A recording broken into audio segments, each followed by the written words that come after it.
नमस्कार प्रिय विद्यार्थियों, आज हम बीए अंतिम वर्ष हिंदी साहित्य प्रश्न पत्र प्रथम अर्वाचीन काव्य में से कविवर रामधारी सिंह दिनकर की कविता बालिका से वधू का रसास्वादन करेंगे।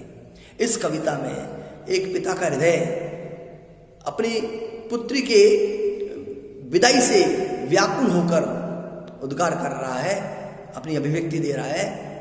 जब बिटिया 16 साल के होने के बाद ससुराल रवाना होती है तो माँ और पिता उस विरह, उस व्यथा से अत्यंत ही दुखी हो उठते हैं। कवि भावपूर्ण भाषा में लिखता है, माथे में सेंदूर पर छोटी दो बिंदी चमचम सी, पपनी पर आंसू की बूंदे मोती सी शबनम सी, लदी हुई कलियों में मादक टहनी एक नरम सी, यौवन की विनती सी भोली गुमसुम खड़ी शर्म सी। हे बिटिया, हे बालिका, तेरे माथे पर सिंदूर की दो छोटी छोटी बिंदियां चमचमा रही है और तेरी बरौनियों में, तेरी पलकों में आंसू की बूंदे ऐसी लग रही है मानो मोती हो, मानो ओस के कण हो। तूने जो आभूषण धारण कर रखे हैं वो आभूषण तेरे देह पर ऐसे सुशोभित हो रहे हैं जैसे किसी मादक और नरम टहनी पर कलियां लदी हुई हो। तू यौवन की मासूम विनती की तरह भोली भाली गुमसुम खड़ी है, शर्म से खड़ी है।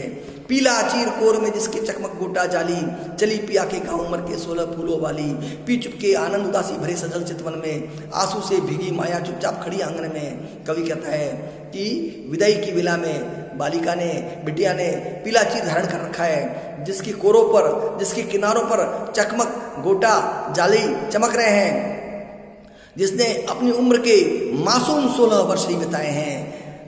चली पिया के गांव उम्र के 16 फूलों वाली, जिसने उम्र के केवल 16 फूल बिताए हैं, अर्थात मासूम और नजाकत भरे 16 साल बिताए हैं। पी चुप के आनंद उदासी भरे सजल चितवन में, वो उसकी आंखों में आनंद भी है, दुख भी है। पी चुप के आनंद, वो चुप चुप के आनंद का पान कर रही है और उदासी भरी हुई है उसकी आंखों में। सजल चित्तवन में, आंसू से भरी हुई दृष्टि में, आंसू से भीगी माया चुपचाप खड़ी आंगन में। वो आंसू से भीगी हुई माया की तरह, ऐश्वर्य की तरह, विभूति की तरह चुपचाप अपने आंगन में खड़ी है।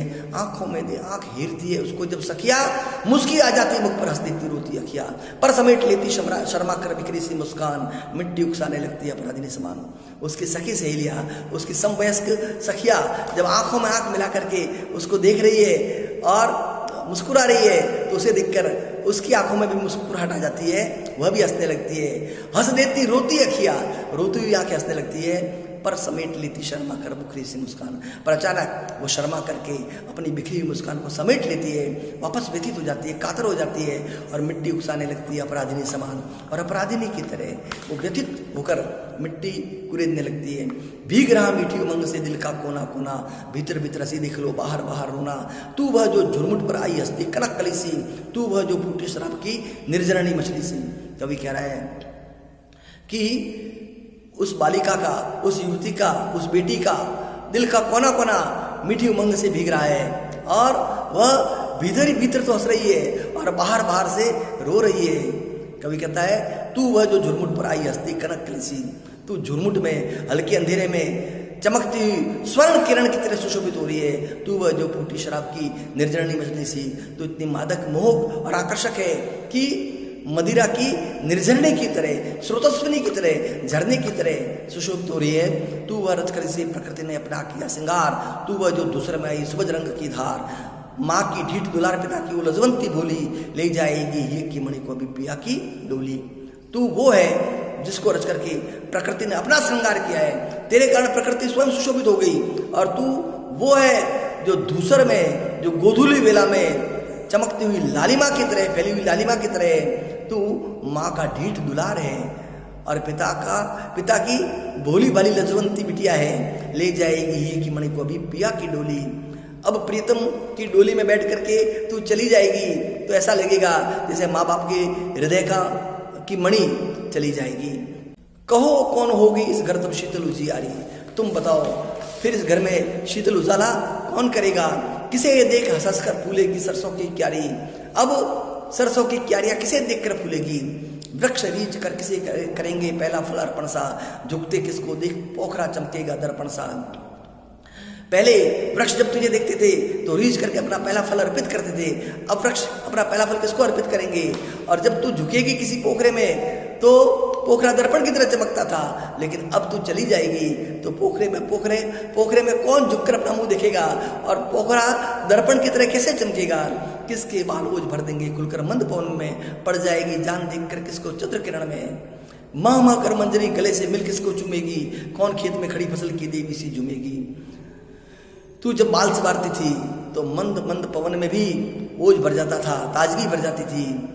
चंद्र किरणों में तेरे सौंदर्य से जान आ जाती थी। मंजरिया तुझसे गले मिल करके तुझको चूमती थी, वे अब किसको चूमेगी। और तू जब खेतों में इधर उधर विचरण करती थी तो फसल की साक्षात देवी प्रतीत होती थी। अब इन फसलों के बीच, खड़ी फसल के बीच देवी की तरह कौन झूमेगा। बनी फिरेगी कौन बोलती प्रतिमा हरियाली की, कौन रूह होगी इस धरती फल फूलों वाली की। हंसकर हृदय पहन लेता जब कठिन प्रेम जंजीर, खुलकर तब बस दिन सुहागिन पाँवों के मंजीर। तू हरियाली की साक्षात प्रतिमा की तरह खेत खलिहानों में डोलती थी और फल फूलों से धरती की तू साक्षात आत्मा थी। अब तेरे जाने से ऐसा लगेगा कि जैसे इस धरती की आत्मा ही चली गई। कवि कह रहा है कि जब हमारा हृदय हंस करके प्रेम की जंजीर को धारण कर लेता है, तब पैरों, सुहागिन के पैरों में मंजीर भी जोर से नहीं बजते हैं। मंजीर भी लज्जा, शर्म, हया के कारण धीमे धीमे बजने लगते हैं। घड़ी गिरी जाती तब निश्चित अंगुली की पोरों पर, प्रिय की याद झूलती है सांसों के हिंडोरों पर। पलती है दिल का रस विकर सबसे प्यारी पीर, बनती है बिगड़ती रहती पुतली में तस्वीर। जब प्रेम की जंजीर धारण कर लेता है कोई, तो मिलन के एक एक पल को, एक एक घड़ी को रात दिन अंगुली के पोरों पर गिना जाता है, और प्रियतम की याद श्वासों के हिंडोलों पर झूलने लगती है। कवि कह रहा है कि दिल का रस पी करके जब प्यारी पीर संवेदना वेदना पलती है, तो पुतलियों में तस्वीरें बनती रहती है, बिगड़ती रहती है। पड़ जाता चस्का जब मोह प्रेम सुधा पीने का, सारा स्वाद बदल जाता है दुनिया में जीने का। मंगलमय हो पंथ सुहागिन या मेरा वरदान, हर श्रृंगार की टहनी से फूले तेरे अरमान। कवि कह रहा है कि जब मोहित करने वाली प्रेम सुधा, प्रेम अमृत का पान करने का चस्का पड़ जाता है, जब प्रेमामृत पीने का शौक लग जाता है, तब दुनिया में जीने का अंदाज ही बदल जाता है, नजरिया ही बदल जाता है। हे सुहागिन, तेरे जीवन का मार्ग मंगलमय हो, यह मेरा वरदान है। और तेरे सारे अरमान हर श्रृंगार की टहनी की तरह फूलते रहे, तेरे सारे सपने पूरे हो, तेरी सारी इच्छाएं पूरी हो। जगे हृदय को शीतल करने वाली मीठी पीर, इस हृदय को शीतलता प्रदान करने वाली मीठी पीर, मीठी संवेदना तेरे दिल में जगती रहे, और निज को डुबो सके निज में मन हो इतना गंभीर। तेरा मन इतना गंभीर हो जाए, तू अपने सुखों में इतनी लीन हो जाए कि तू अपने आप को अपने आप में डुबो ले, तू आत्मलीन हो जाए, तू आत्ममुग्ध हो जाए। छाया करती रहे सदा तुझको सुहाग की छाया तेरे ऊपर नित्य छाया करती रहे, और सुख दुख में ग्रीवा के नीचे हो प्रीतम की बाह। सुख के दिन हो चाहे दुख के दिन हो, तेरी गर्दन के नीचे तेरे प्रीतम की बाह बनी रहे। यानी तुझे पल प्रतिपल, हर क्षण, हर दिन तुझे तेरे प्रीतम का सहारा, प्रीतम का प्यार, प्रीतम का अपनत्व मिलता रहे। पल पल मंगल लग्न जिंदगी के दिन दिन त्योहार, उर्का प्रेम कूट करो आंचल में उजली धार। पल प्रतिपल तेरे जीवन में मांगलिक लग्न, शुभ मुहूर्त, अच्छे अच्छे दिन आते रहे, और जिंदगी का प्रत्येक दिन तेरे जीवन में त्योहार की तरह हो। तेरे हृदय का प्रेम फूट करके, बह करके आंचल में उजली धार बहती रहे। तेरी ममता फलवती हो, तू पुत्रवती हो, तुझे अपने पुत्र का, तुझे अपने पति का, तुझे अपने परिवार का, तुझे सबका प्यार मिलता रहे। तू सबका प्यार पाकर के प्रफुल्लित रहे, प्रसन्न रहे, आनंद आनंद के साथ रहे। कविवर दिनकर ने बालिका से वधू कविता में एक पिता के हृदय के उद्गारों को व्यक्त किया है। 16 वर्षीय बिटिया के ससुराल जाने पर पिता की आंखों से जो भाव निकल रहे हैं, पिता का कातर हृदय जो कह रहा है, वो इस कविता में व्यक्त किया गया है। प्रिय विद्यार्थियों, आप इस कविता का रसास्वादन करें, इस कविता के भाव को समझें, और किसी भी प्रकार की कोई भी समस्या हो तो मुझसे संपर्क करें, मुझसे परामर्श लें। धन्यवाद, नमस्कार।